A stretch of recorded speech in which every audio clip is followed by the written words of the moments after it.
So hello students, कैसे हो आप सब लोग? I hope you are all preparing well for your upcoming examination. तो उसी के लिए सम ट्रिक्स और टिप्स लेके मैं आई हूँ। Some tips which are obviously required for examination to boost up your confidence. अब देखिए, एग्ज़ाम में for this examination just few days are remaining. Like अगर हम मान के चले तो सिर्फ 15 दिन है आपके पास। This 15 days are going to decide whether you are going to pass or not, right? तो अगर यही दिनों में आपका पूरी के पूरी 1 साल, लेट्स से किसी ने ड्रॉप लिया है तो 2 साल, इतनी की मेहनत है, तो क्यों ना इसको थोड़ा स्मार्टली करें। तो उसके लिए ऑब्वियसली आप लोगों को चाहिए कि कोई ऐसा हो जिसने ये एग्ज़ाम दे रखी हो और वो आपको गाइड करे। So here I am. मैंने ये एग्ज़ाम दी भी है और इसके अलावा बहुत सारे और एग्ज़ाम्स भी दिए हैं, विच gave me a sense of understanding about this type of competitive exam। और ये ना competitive हर एक एग्ज़ाम के लिए, let's say NEET, I was preparing for NET and that is for assistant professor exam, and for any set, या फिर हम ले लेते हैं कोई भी स्टेट की जीपीएससी की एग्ज़ाम है, एनपीपीएससी की एग्ज़ाम है। हर एक एग्जामिनेशन में आप समझिए कि क्या टेस्ट करना चाहते हैं वो लोग। उन लोगों को क्या चाहिए कि आप क्या प्रिपेयर करो। सबसे पहले हमारे पास क्या होता है कि हम एक्चुअली प्रिपेयर क्या करें और कहाँ से करें। तो अब सिर्फ एग्ज़ाम में 15 दिन बाकी है, तो आई एम अज्यूमिंग कि आप लोगों ने एनसीईआरटी को खोल के पी लिया होगा, लाइन टू लाइन। एनसीईआरटी की बायोलॉजी 11th एंड 12th दोनों की मैं अज्यूम कर रही हूँ कि आप लोगों को ये बुक आती, या फिर एटलीस्ट आप लोगों ने एक बारी या 2 बारी रीड करी होगी ये बुक कंप्लीटली। और सिर्फ रीड करना काफ़ी नहीं है ऑब्वियसली, इसीलिए आप लोगों ने ये बुक को समझा भी होगा। ये बुक के जो कॉन्सेप्ट्स हैं वो भी समझे होंगे, ग्लोसरी भी आप लोगों ने मिस नहीं करी होगी, right? So I am assuming कि इतना तो हो ही चुका होगा। तो अब इसके आगे क्या है? सी, अगर आप एक्चुअली ये एग्ज़ाम के लिए सीरियस हैं तो आपको सबसे पहले तो बहुत अच्छे से ध्यान देना पड़ेगा, दैट इज़ रिविज़न। आप लोगों ने जो पढ़ा है, एक्चुअली हम जो पढ़ते हैं ना उसका ग्राफ कैसा होता है। यहाँ पे डे 1 है, यहाँ पे डे 5 है, यहाँ पे डे 10। हम जो भी पढ़ते हैं ना हमें, हाँ, और ये हमारी कैपेसिटी है मेमोराइजिंग की, राइट? तो हम जो भी पढ़ते हैं फर्स्ट डे पे हमें बहुत अच्छे से याद होता है। फिर क्या होता है पता है? हम धीरे धीरे धीरे भूलना स्टार्ट कर देते हैं। और 10वें दिन तक आते आते हमने जो फर्स्ट डे पे जो इन्फॉर्मेशन पढ़ी होती है ना, उसमें से 55% से लेके 75% इन्फॉर्मेशन हम भूल चुके होते हैं। सोचो कि अगर हमारी ब्रेन की रिटेनिंग पावर इतनी नहीं है कि हम हर एक चीज़ याद रख सकें, तो हमें क्या करना है, दैट इज़ रिविजन। और ये टाइप की जो रिवीजन होती है इसको बोलते हैं स्पेस्ड रिवीजन। ये हमने एक दिन पे पढ़ा। अब देखो ये कर्व में हम कैसे चेंजेस ला सकते हैं। मैंने एक दिन पे पढ़ा, फिर मैं भूल गई थी, फिर मैंने वापस से वो चीज़ पढ़ी, रिवाइज करी, मेरा चार्ट ऊपर चला जाएगा। वापस पे आके मैंने 7वें दिन पे वो मैं ऑलमोस्ट भूलने लगी थी वापस। ये देखो ये कर्व नीचे जा रहा है, तो मैं भूलने लगी थी, लेकिन वापस मैंने 7वें दिन पे वो वापस से रिवाइज करा, मुझे याद रह गया, उसके बाद मुझे याद रहेगा। सो अभी आप लोगों के पास बहुत अच्छा टाइम है कि आपके पास 10 दिन से ज़्यादा का टाइम है, तो आप अभी कुछ भी पढ़ो। Like take your book, start reading, highlights करो, नोट्स बनाओ। लेकिन अभी इतना टाइम नहीं है कि आप हर एक नोट्स के पीछे भागो। सो आई वुड से ये अभी मत करो। ये जो आप लोगों ने नोट्स बनाए हो उसको रिवाइज करो। आफ्टर दैट ये एक बार रिवीजन कर लिया, उसके बाद मैं और एक चीज़ रिकमेंड करूँगी, दैट इज़ रिकॉल। हम ये देखते हैं कि एक्चुअली रिकॉल होता कैसे है। ये तो हमें समझ गया चलो कि हमने रिवाइज करा तो हमारी ब्रेन की जो रिटेनिंग कैपेसिटी है वो इंक्रीज हो गई। लेकिन अगर आपके दिमाग में कोई चीज़ है ऑलरेडी आपको आती है, लेट्स अज्यूम कि आपने कोई एमसीक्यू पढ़ा, वो एमसीक्यू आपको अच्छे से आता है, you know what that means. चलो बहुत बेसिक क्वेश्चन लेते हैं, powerhouse of the cell, powerhouse of cell. अब यहाँ पे हमारे पास बहुत सारे ऑप्शंस है, माइटोकॉन्ड्रिया है, फिर न्यूक्लियस है, देन प्लाज्मा मेम्ब्रेन है, and for this ER, endoplasmic reticle.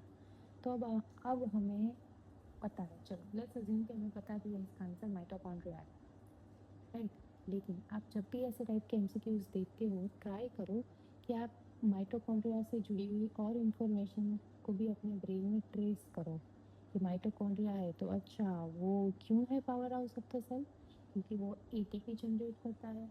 अच्छा, एटीपी जनरेट करता है, एटीपी कहाँ पे एग्जैक्टली वो बनाता है, तो माइटोकॉन्ड्रिया का कुछ ऐसा स्ट्रक्चर है, this is outer membrane, this is inner membrane. इसके इनर मेम्ब्रेन पे एक साइकिल चलती है जिससे हमें एटीपी मिलता है। एटीपी क्या है, हमारा एनर्जी का पैकेट है जिससे हमारा बॉडी का हर एक सेल एनर्जी गेन करता है,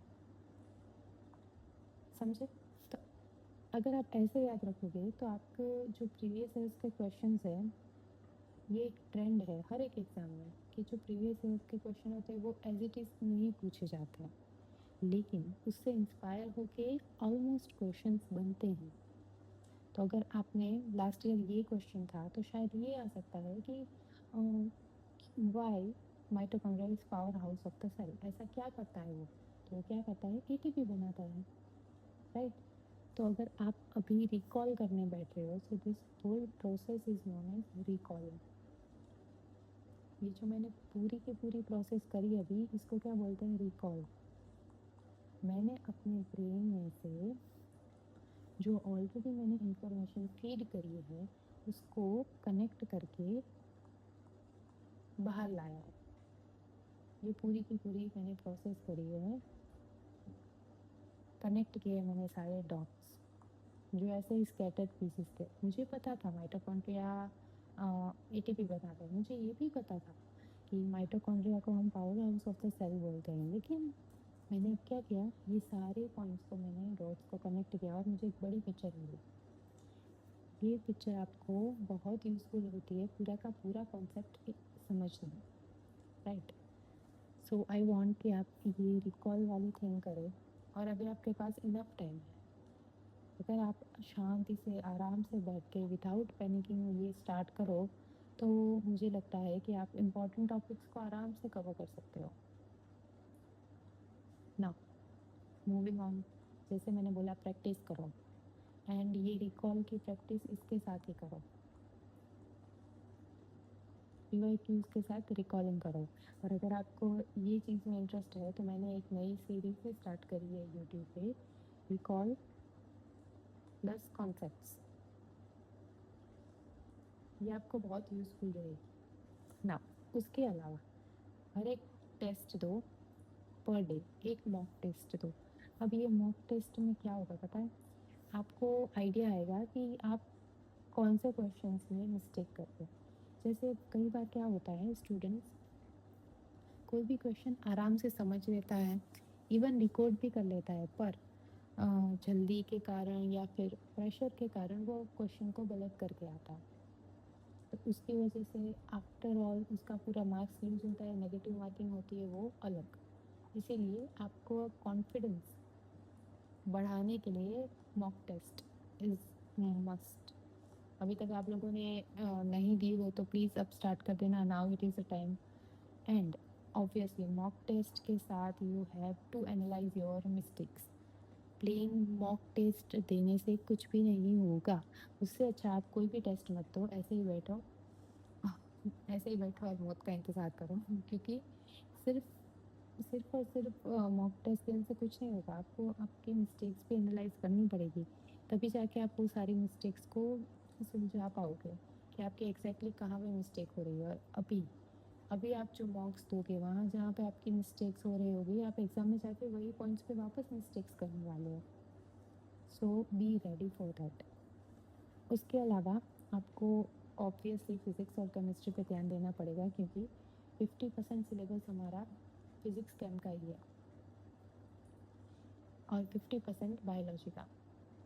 सो आप बायो पढ़ रहे हो, दैट्स वेल एंड नाइस, लेकिन आई वुड ऑब्वियसली रिकमेंड कि आप केमिस्ट्री पे ध्यान दो, क्योंकि जनरली बायो के स्टूडेंट केमिस्ट्री अच्छा कर लेते हैं और हमारे बायो में भी बायो केम का चैप्टर आता है, तो it's easy for you to grasp the concepts of chemistry.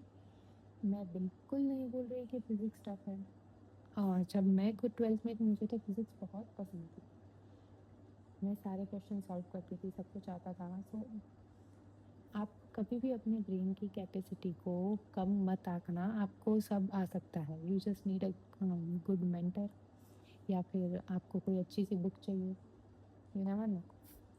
Now moving on, strategy क्या होनी चाहिए टू अटेम्प्ट द एग्ज़ाम। मैंने बहुत सोच के ये वीडियो बनाया है कि exactly what a student needs right now. आप लोगों को अभी क्या चाहिए? यू नो व्हाट, अभी आप लोगों को चाहिए टू रिलैक्स। अब आप सोच रहे होगे कि पहले तो मैं बोल रही हूँ ये सब कुछ करो, अब मैं बोल रही हूँ रिलैक्स करो। तो हाँ, ये सारी चीज़ें करने के लिए this all things are secondary. उससे पहले आप लोगों को रिलैक्स करना पड़ेगा। आपका माइंड जो है, लेट्स अज्यूम कि अभी जो आप अपना दिमाग चला रहे हो ये 100% कैपेसिटी पे चल रहा है, राइट। लेकिन अगर आप रिलैक्स नहीं होगे, आप ऐसे घबरा घबरा के करोगे, तो आपका दिमाग ऑलरेडी अपनी 40% एनर्जी वेस्ट कर देगा। You are just functioning at 60%। Why do you want to do that? 60% पे क्यों वर्क करना है when you can do for 100%? और पैनिक करने से you will get nothing out of panic. Please trust me, मैंने बहुत पैनिक किया है अपनी लाइफ में, इसलिए मैं बोल रही हूँ कि पैनिक करने से यू विल गेट नथिंग। इससे अच्छा रिलैक्स योर माइंड। आपको जो भी पसंद है, पर्सनली मुझे तो म्यूज़िक सुनना बहुत पसंद था when I was in 12th, अभी भी बहुत पसंद है। मैं म्यूज़िक सुनती थी।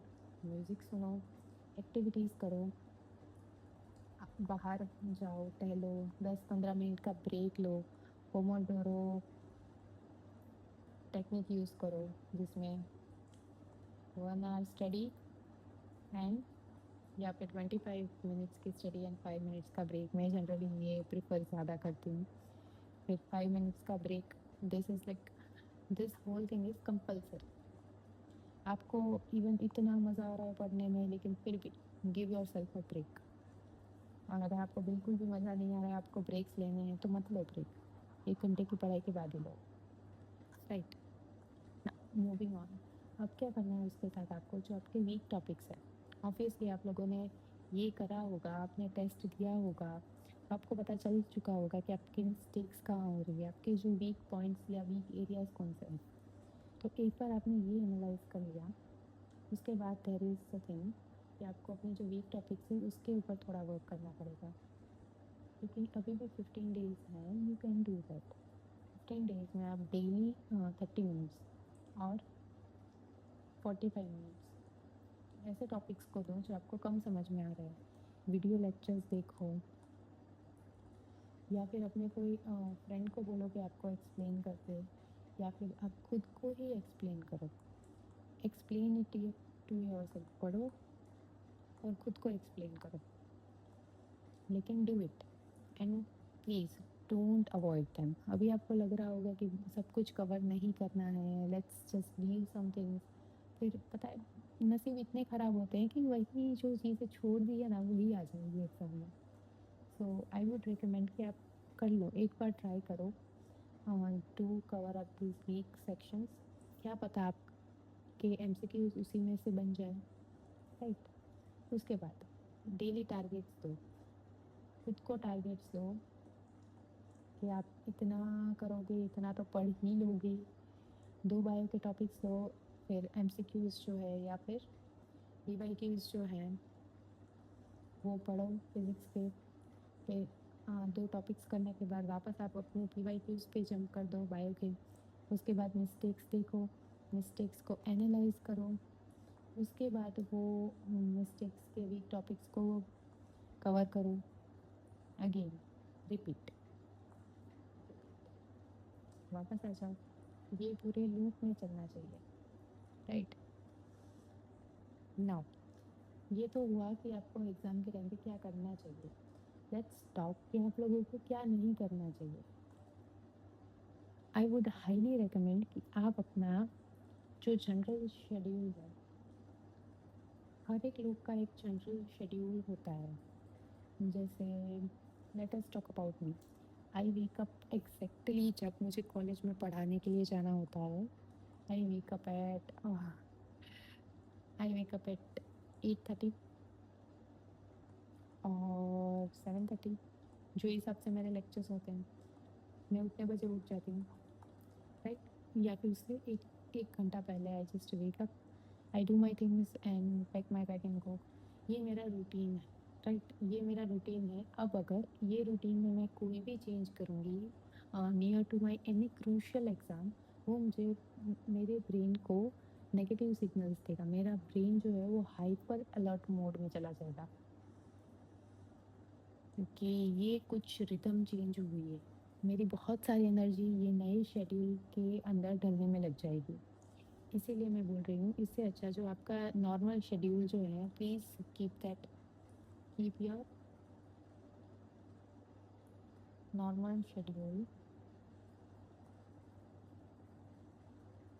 आप उसी को रखो, कुछ चेंज मत करो। और आपको क्या चेंज करना है, आपको पढ़ाई का वे चेंज करना है। उसके अलावा आपको क्या चेंज करना है, आपको डेली जो है आपके टॉपिक्स करने हैं, आपको डेली मॉक्स देने हैं। जो टाइम में आप पढ़ते हो वो टाइम में आप पढ़ो, लेकिन ये द वे यू स्टडी वो चेंज करो।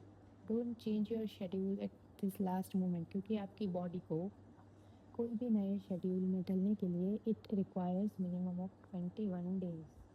आपको पता होगा कोई भी हैबिट्स को एक्वायर करने में आपकी बॉडी और आपका ब्रेन कोऑर्डिनेटिवली वर्क करता है एंड इट टेक्स 21 डेज। तो आपके पास 21 डेज नहीं है, so don't do that. This is my highly recommended tip कि ये तो मत करना। जो अपना शेड्यूल है वही फॉलो करो। Do as much as you can do in the allotted slot, उसके अलावा कुछ ज़्यादा मत करो। एंड मैं ऑब्वियसली अज्यूम कर रही हूँ कि आप जनरल डेज पे 7 से 8 घंटे की या फिर 6 से 7 घंटे की अच्छी स्लीप लेते हो, साउंड स्लीप लेते हो, तो उसको भी कंटिन्यू करो। नो नीड कि आप सिर्फ 4-3 घंटे सो, क्योंकि सी आपका ब्रेन आपकी बॉडी ही है ये। अगर आप इतने घंटे सोओगे ना, चलो आपने ये दोनों चीज़ों में से आपका जो नॉर्मल शेड्यूल है और आपका ये जो न्यू शेड्यूल है, इसमें से आपको कितने घंटे का फ़र्क दिख रहा है। लेट्स से 2 आवर्स, मुझे सिर्फ 2 घंटे का ही फ़र्क दिख रहा है कि मैंने सिर्फ 2 आवर्स ज़्यादा लिए, लेकिन अब इसकी वजह से क्या होगा, due to this my body will feel lethargic.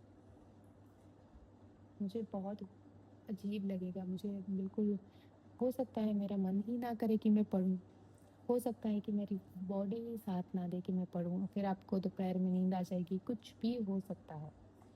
और आपका जो ब्रेन का पोटेंशियल है वो भी कम हो जाएगा, तो आपको ये जो 2 आवर्स का ये जो +2 आवर्स हो रहा है ना, उसके सामने आपको नेगेटिव 4 टू 5 आवर्स हो जाएगा। इससे अच्छा जस्ट रिलैक्स, जितना हो सकता है करो।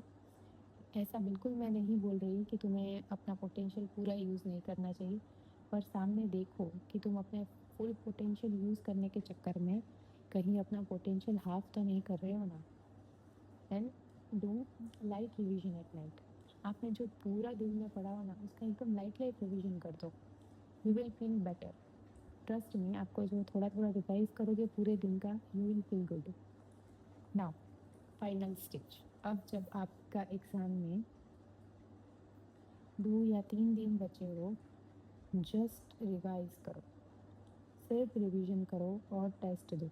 जो आप ये टेस्ट दे रहे थे, कंटिन्यू दिस, फिर आप जो ये रिवीजन कर रहे थे कंटिन्यू दिस, उसके बाद ये पूरी चीज़ें करने की कोई ज़रूरत नहीं है।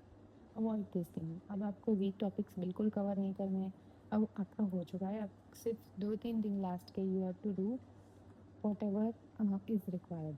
जो आपने ऑलरेडी कर रखा है उतना ही करो, उसके अलावा कोई भी नए टॉपिक्स को मत छुओ, कोई भी डिफ़िकल्ट टॉपिक्स को मत छुओ, कोई भी ऐसी चीज़ मत करो जिसकी वजह से आपका जो कॉन्फिडेंस है वो लो हो जाए। Keep your confidence, keep up with your confidence. क्योंकि कई बार क्या होता है पता है, मैंने ऐसे बहुत सारे स्टूडेंट्स देखे हैं कि जो इतने वेल परफॉर्मिंग होते हैं थ्रू आउट देयर एकेडमिक्स, इतने वेल परफॉर्मिंग होते हैं, बट क्या होता है एग्ज़ाम के टाइम पे इतना पैनिक करके या फिर एग्ज़ाम के दिन ही they became so much like कि अब एग्ज़ाम है, क्या होगा, ये होगा, वो होगा, किसी ने ड्रॉप लिया है तो मेरा 1 साल बर्बाद हो जाएगा अगर नहीं हुआ तो, ये सोच के वो खुद को ही नेगेटिव सिग्नल्स देते हैं उनके ब्रेन को, और वो अच्छे से परफॉर्म ही नहीं कर पाते इवन दो उन्हें आता है। क्योंकि अगर आपने कोई चीज़ के लिए एंड स्पेशली नीट के लिए आपने अगर 2 साल लिए तो आपको आता ही है, इसमें कोई डाउट ही नहीं है, फिर भी आप अच्छे से परफॉर्म नहीं कर पाते, हाँ नेगेटिव करके आ जाते हो, आपके जो स्कोर्स है वो सारे नेगेटिव में चले जाते हैं, राइट। इससे अच्छा जस्ट काम योर सेल्फ, काम करो, एकदम धीरे, मन को शांत करो, शांत मन रखो एंड ट्राई टू फोकस। जब एग्ज़ाम में हो तब भी आपको अगर घबराहट हो तो फोकस करो, क्वेश्चन के ऊपर फोकस करो। अगर आपको ऐसा लग रहा है कि ये क्वेश्चन आपका बहुत समय खा रहा है, देन स्किप इट। हर एक एग्ज़ाम में आर्ट ऑफ स्किपिंग आपको आना चाहिए, आपको पता होना चाहिए कि आपको एक क्वेश्चन पे कितना टाइम देना है। If you are planning to give 1 minute to a question, और अगर वो 1 मिनट से ज़्यादा खा रहा है, जस्ट एंड, स्किप कर, जाने दो, जाने दो, जाने दो।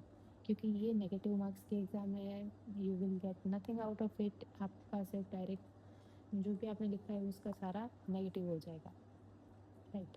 इसीलिए आज के लिए सिर्फ इतना ही। अगर कोई क्वायरी हो तो feel free to ask and keep yourself happy, that is the key. Goodbye and best of luck for your exams.